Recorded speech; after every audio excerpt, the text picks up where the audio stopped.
اعوذ باللہ من الشیطان الرجیم بسم اللہ الرحمن الرحیم۔ فتلقى پس سیکھے آدم علیہ السلام نے من ربہ اپنے رب سے کلمات چند کلمے، فتاب علیہ پس وہ مہربان ہوا اس پر یا اس نے توبہ قبول کی اس کی، انہ بے شک وہ هو التواب الرحیم وہی توبہ قبول کرنے والا رحم کرنے والا ہے۔ قُلْ اهْبِطُوا ہم نے کہا کہ اتر جاؤ، منہا اس جنت سے، جمیعاً سارے کے سارے، فَإِمَّا پس اگر یأتینکم آئے تمہارے پاس، منی میری طرف سے، ہدن ہدایت رہنمائی، فمن تبع پس جس نے پیروی کی، ہدایا میری رہنمائی کی، فلا خوف پس نہیں ہوگا کوئی خوف، علیہم ان پر، ولا ہم اور نہ وہ، یحزنون غم کریں گے، والذین اور وہ لوگ، کفروا جنہوں نے کفر کیا، وکذبوا اور انہوں نے جھٹلایا، بآیاتنا ہماری آیتوں کو، اولئک یہی لوگ، اصحاب النار جہنم کے رہنے والے ہیں، ہم فیہا وہ اس میں، خالدون ہمیشہ رہیں گے۔ فتلقى آدم من ربہ کلمات فتاب علیہ پس آدم علیہ السلام نے اپنے رب سے چند کلمات سیکھے تو اللہ تعالیٰ اس آدم علیہ السلام کے اوپر مہربان ہوا۔ اب یہ جو لفظ فتلقى ہے، التلقی اس کا مطلب لینا بھی ہے اور اس کا مطلب دل سے زبانی یاد کرنا بھی ہے اور اس کا مطلب قبول کرنا بھی ہے۔ تو آدم علیہ السلام نے اللہ تعالیٰ سے کلمات سیکھے بھی اور ان کو یاد بھی کیا اور دل سے ان کو قبول بھی کیا، اور وہ کلمات کیا تھی اس کے متعلق مختلف روایات تفسیر کی کتب کے اندر پائی جاتی ہیں، لیکن کوئی بھی روایت مجھے صحیح سند کے ساتھ نہیں ملی۔ البتہ قرآن پاک کے اندر اس کا اشارہ ملتا ہے، اور وہ جو کلمات ہیں اس کے متعلق قرآن میں یہ بتاتا ہے کہ آدم علیہ السلام نے جو کلمات اللہ تعالیٰ سے سیکھے تھے وہ یہ تھے، ربنا ظلمنا انفسنا وَإِن لَّمْ تَغْفِرْ لَنَا وَتَرْحَمْنَا لَنَكُونَنَّ مِنَ الْخَاسِرِينَ۔ اب رب العالمین کی رحمت دیکھیے کہ خود آدم علیہ السلام کو اللہ تعالیٰ نے کلمات سکھا دیے، اور جب آدم علیہ السلام نے وہ کلمات پڑھے تو اللہ تعالیٰ نے ان کی توبہ کو بھی قبول کر لیا۔ تو آدم علیہ السلام نے چونکہ پہلی مرتبہ غلطی کی تھی یا ان سے جو اللہ رب العالمین کی نافرمانی سرزد ہوئی تھی، تو معافی مانگنے کا طریقہ اور سلیقہ بھی اللہ رب العالمین نے خود سے سکھا دیا کہ آپ نے اللہ رب العالمین سے کیسے وہ مانگنا ہے۔ تو انہوں نے اللہ رب العالمین سے وہ ان کلمات کے ساتھ توبہ کی تو اللہ تعالیٰ نے ان کی توبہ کو قبول کر لیا۔ اب توبہ کیا ہے؟ توبہ جب بھی انسان سے گناہ ہو جاتا ہے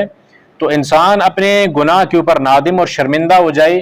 یہ سب سے پہلی چیز ہے توبہ کے اندر۔ دوسرا یہ ہے کہ انسان اعتراف کرے کہ مجھ سے یہ غلطی ہوئی ہے، کیونکہ شیطان نے اعتراف نہیں کیا تھا بلکہ اس نے کیا کیا تھا، اپنی اس غلطی کو جسٹیفائی کیا تھا کہ میں بہتر ہوں، سے میں کیوں سجدہ کروں آدم علیہ السلام کو۔ اس نے مانا نہیں، آدم علیہ السلام نے اپنی غلطی کو مانا اور شیطان نے اپنی غلطی کو تسلیم نہیں کیا۔ تو غلطی ہو جانے کے بعد اس کو تسلیم کرنا ہے، اور تیسرا کام یہ کرنا ہے کہ اللہ رب العالمین سے وعدہ کرنا ہے کہ میں یہ جو غلطی ہے یہ دوبارہ نہیں دہراؤں گا۔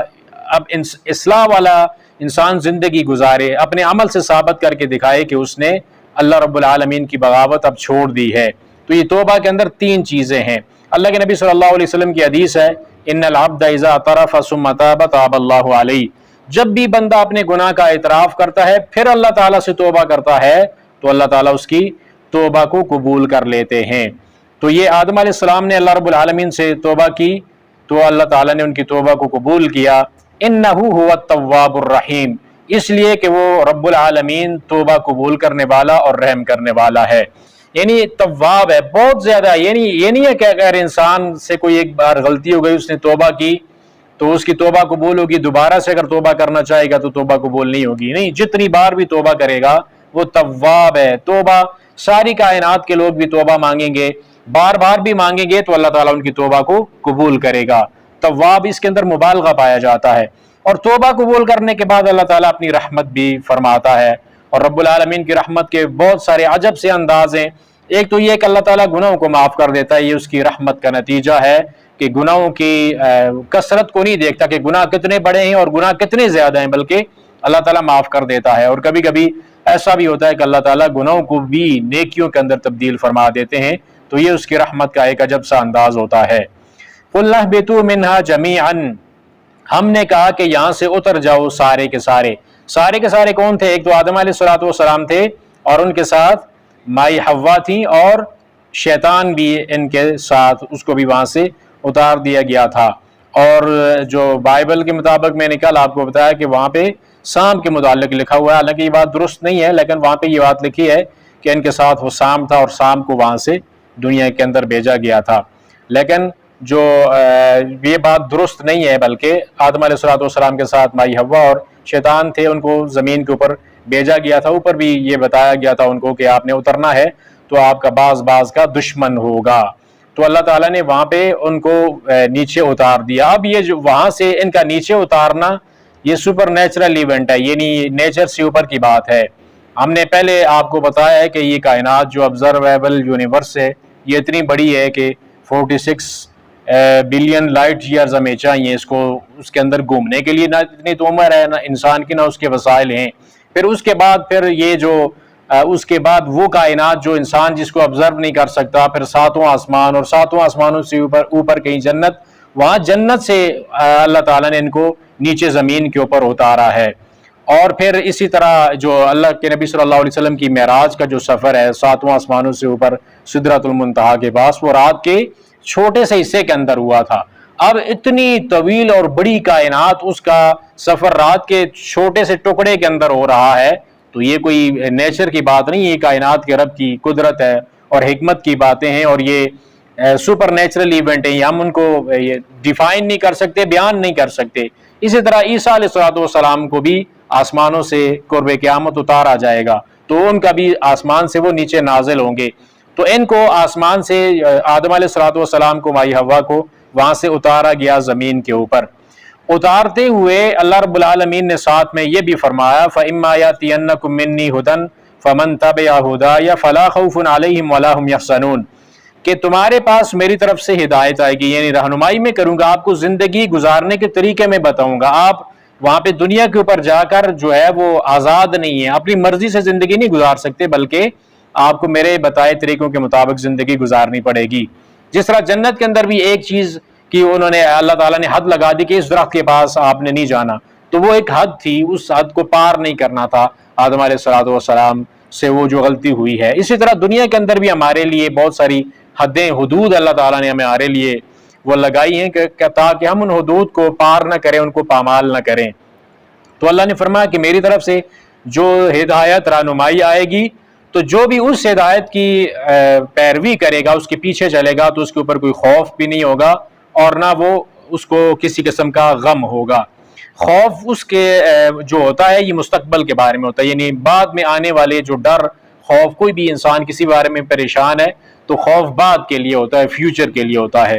اور جو غم ہوتا ہے وہ کسی بھی ایسی چیز جس کو ہم پسند نہیں کرتے، وہ ہم سے گزر چکی ہوتی ہے، وہ ماضی کے اندر ہم سے گزری ہوئی ہوتی ہے، تو غم ماضی کے لیے ہوتا ہے اور خوف مستقبل کے لیے ہوتا ہے۔ اب یہ جو خوف اور غم میں نا، قرآن پاک میں ایک جگہ پہ جڑے ہوئے خوف اور غم ایک ساتھ قرآن پاک میں 15 مرتبہ آئے ہیں، اور خوف کو مختلف طرح سے اللہ تعالیٰ نے جو ہے وہ قرآن پاک کے اندر 14 مرتبہ بیان فرمایا ہے۔ صرف اکیلے خوف کا لفظ قرآن پاک میں 2 مرتبہ آیا ہے، اسی طرح غم کا جو اکیلا لفظ ہے وہ 28 مرتبہ آیا ہے۔ اور یہ جو دنیا کے اندر انسان ہے، انسان کی جتنی بھی کوشش ہے نا، وہ انسان انہی 2 چیزوں سے بچنے کے لیے کرتا ہے۔ وہ مستقبل کے بارے میں اس کے دل کے اندر مختلف قسم کے خوف ہوتے ہیں کہ میں یہ کام نہیں کروں گا تو یہ ہو جائے گا، وہ ہو جائے گا، بہت سارے خوف اس کو دنیا کے اندر ستاتے ہیں، تو اس لیے وہ فیوچر کی پلاننگ کرتا ہے۔ اور اسی طرح ماضی کے اندر اس سے کچھ غلطیاں ہوئی ہوتی ہیں، یا ماضی کے اندر کچھ ایسے حادثات اس کے ساتھ رونما ہوئے ہوتے ہیں، تو ان کی وجہ سے اس کی زندگی غم کے اندر مبتلا ہوتی ہے۔ تو یہ 2 چیزیں جب بھی انسان کی زندگی کے اندر آتی ہیں تو اس کا جو دنیا کا امن ہے، سکون ہے، وہ برباد ہو جاتا ہے، اور انسان کے اوپر مختلف قسم کی تبدیلیاں اس کے جسم کے اندر، اس کی روح کے اندر اور اس کے کردار کے اندر پیدا ہو جاتی ہیں، ان 2 چیزوں کی وجہ سے۔ ساری دوڑ ہماری انہی چیزوں کے لیے، ان دو چیزوں سے بچنے کے لیے ہوتی ہے۔ تو اللہ تعالیٰ نے ہمیں ایک بنیاد بتا دی ہے کہ اگر ان دو چیزوں سے آپ نے بچنا ہے تو میری رہنمائی کے مطابق آپ نے عمل کرنا ہوگا اور اس کے مطابق اپنی زندگی کو گزارنا ہوگا۔ اب سائیکولوجی یہ کہتی ہے کہ جتنے بھی ہماری زندگی کے اندر انگزائٹی ہے یا جو مختلف قسم کے خوف ہیں، جس کو میڈیکل میں فوبیا کہتے ہیں، کسی بھی چیز کا ایک فوبیا ہو جاتا ہے، خوف ہوتا ہے، وہ مختلف قسم کے ہوتے ہیں اور ان کی مختلف آگے کیٹیگریز ہیں۔ اور یہ ڈپریشن ہے جو ہر بندہ آج کل جانتا ہے، ہر ایک بندہ جو ہے، آپ اکثر لوگوں کو سنتے ہیں کہ بھائی کیا مسئلہ ہوا ہے، وہ کہتا ہے کہ مجھے ڈپریشن ہے، ڈاکٹر نے کہا کہ آپ کو ڈپریشن ہے۔ وہ کیا ڈپریشن ہوتا ہے؟ یہی غم یا خوف میں سے کوئی ایک چیز ہوتی ہے جو انسان کو ستا رہی ہوتی ہے۔ تو سائیکولوجی کہتی ہے کہ یہ جو مستقبل کا جو خوف ہوتا ہے اس کی وجہ سے یہ انسان کی زندگی کے اندر یہ تمام طرح کی انگزائٹیز، فوبیاز اور یہ ڈپریشن، یہ اس وجہ سے انسان کی زندگی کے اندر پیدا ہوتے ہیں۔ اور جو انسان کی سکون والی زندگی ہوتی ہے ان کو برباد کرنے والی یہی دو چیزیں ہوتی ہیں، یعنی خوف اور غم انسان کی زندگی کے سکون کو برباد کر دینے والی ہوتی ہیں۔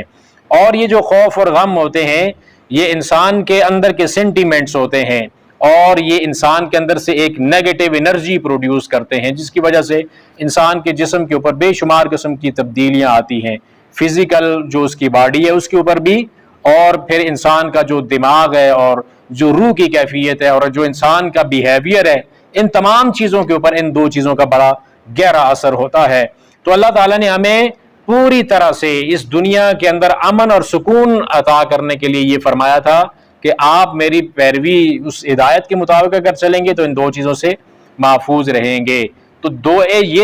ان دو چیزوں کے اندر اگر ہم مبتلا ہیں تو ہم ظاہر ہے یہ والا کام نہیں کر رہے جو اللہ رب العالمین نے انسان اول کے ذریعے سے ہمیں پیغام دیا تھا کہ میری رہنمائی کے مطابق آپ نے دنیا کے اندر زندگی گزارنا ہے۔ اور یہ صرف انسان اول ہی نہیں بلکہ اللہ نے جتنے انبیاء کے سلسلے چلائے ہیں اس میں سے ہر ایک نبی نے یہ پیغام دیا ہے کہ آپ اللہ کے بتائے طریقوں کے مطابق اپنی زندگی کو گزارنے والے بن جائیں۔ اور اللہ کے نبی جناب محمد الرسول اللہ صلی اللہ علیہ وسلم نے بھی ہمیں زندگی گزارنے کے جو مختلف آداب سکھائے ہیں اس کے اندر ساری چیزیں اللہ کے نبی صلی اللہ علیہ وسلم نے ہمارے لیے کھول کر بیان کر دی ہیں۔ والذین کفروا وکذبوا بآیاتنا اولئک اصحاب النار هم فیہا خالدون۔ اور وہ لوگ جو کافر ہوئے اور انہوں نے ہماری آیتوں کو جھٹلایا تو یہ لوگ اصحاب النار ہیں، جہنم کے رہنے والے ہیں اور وہ اس کے اندر ہمیشہ ہمیش رہیں گے۔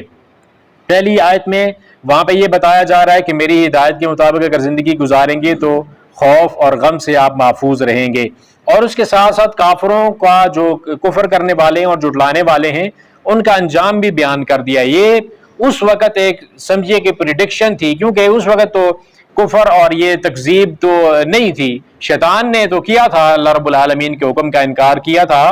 لیکن انسانوں کے اندر یہ کفر اور تکذیب والا معاملہ ابھی تک نہیں تھا، اور یہ آدم علیہ السلام کے بہت بعد تک یہ معاملہ نہیں تھا۔ پھر آہستہ آہستہ جب نسل انسانی پھیلتی گئی تو انسانوں کے اندر پھر مختلف قسم کی بغاوتیں آتی رہیں۔ آدم علیہ السلام کے ایک بیٹے نے دوسرے کو قتل کیا تھا تو وہاں سے ایک گناہ جو ہے وہ انسانیت کے اندر پھر پھیلنے لگا تھا آگے، تو وہاں سے اکثر کرتے کرتے آگے پھر شرک جیسی گندگی بھی انسانیت کے اندر آئی اور پھر اللہ تعالیٰ نے نبوت کے سلسلے شروع کیے۔ تو اس وقت یہ بات ہو رہی تھی کہ جہاں پہ ایمان ہوگا تو اس کے ساتھ ساتھ کفر بھی دنیا کے اندر ضرور ہوگا، ایمان کے ساتھ ساتھ کفر جو ہے وہ دنیا کے اندر ساتھ ساتھ چلے گا، کیونکہ شیطان نے پہلے سے قسم کھا لی تھی کہ اللہ میں ان سب جو تیرے بنی آدم ہیں